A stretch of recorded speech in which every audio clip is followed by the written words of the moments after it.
street and shoveled into the street once a week. They did say in the Middle Ages that you could smell York long before you could see it. On the right hand side, one of our medieval churches. This is All Saints Pavement. You notice there's a lantern, and it's here that cholera broke out in the 1830s at a place called Hagworm's Nest. That was a lovely address, wasn't it? Imagine that. Where are you living today, Adam? Oh, flat 2, Hagworm's Nest. Tower stop. This is an important stop. The stop for the castle, Clifford's Tower. The Castle Museum, which is ahead of us to the left-hand side. This is the museum with the reconstructed streets and the period rooms. It's the stop for the Army Museum, which is behind us to the left. It's against his rule in the 11th century. And finally, he came here, built a castle here, and instituted a new policy. There was no more Mr. Nice Guy. He introduced the harrying of the North.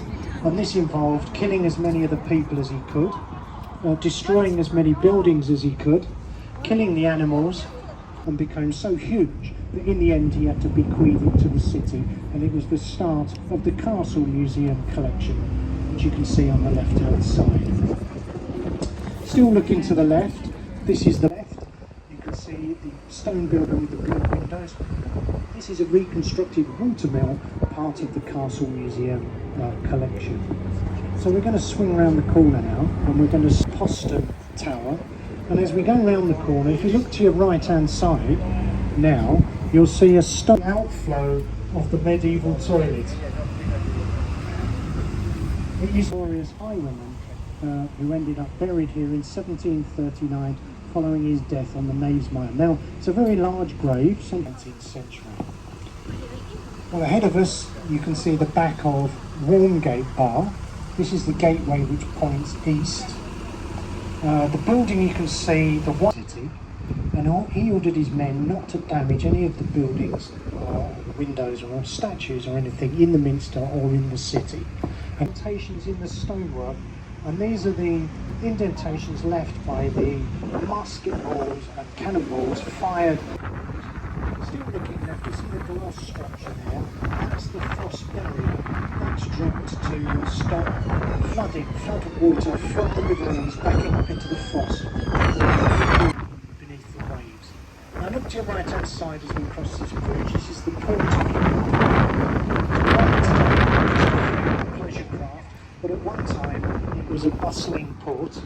We used to import pretty much everything here. All the goods came from abroad. 15.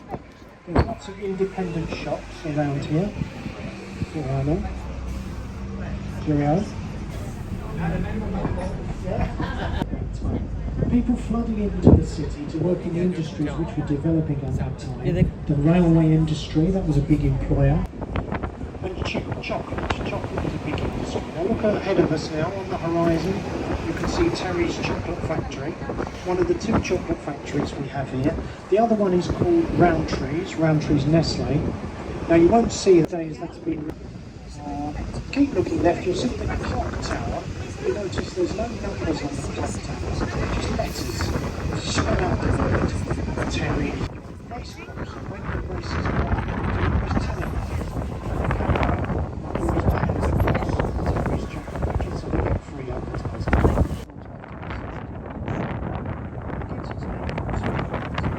He was a peasant, very peasant, and a buyer is a boggy piece of land.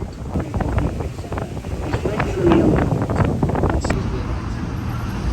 It's also the gateway of sparks on top of the gateway, and they only stopped doing that because the rangers of the original railway station wasn't where it is today, on the left hand side ahead of it, it was on the right hand. Every train had to drive in and then had to be woefully inadequate, so they dropped plans. And when it was built, it was one of the largest entrances to the hotel is. It doesn't open out into the street, it opens out into the takings in the railway station. And then he remembered he'd put them in the Wellington boot. But it suddenly crashed very low in 1849. He was disgraced. In those days it was imprisonment to free.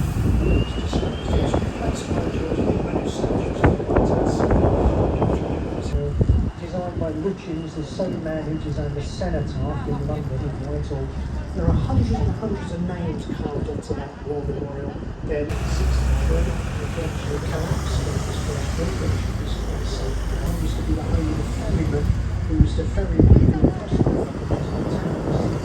The 21 on your leaflet is a good stop for the Yorkshire Museum if you're interested in Roman remains. A lot of them are in the Yorkshire Museum.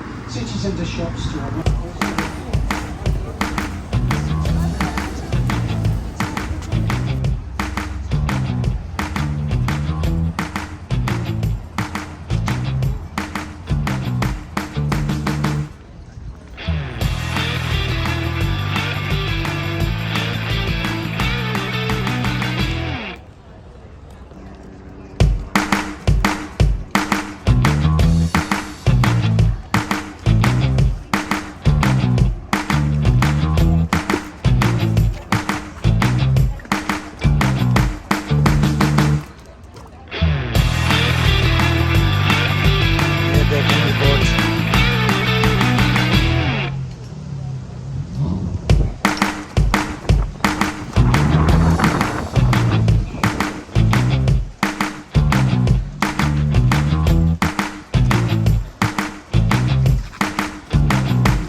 ये देखेंगे।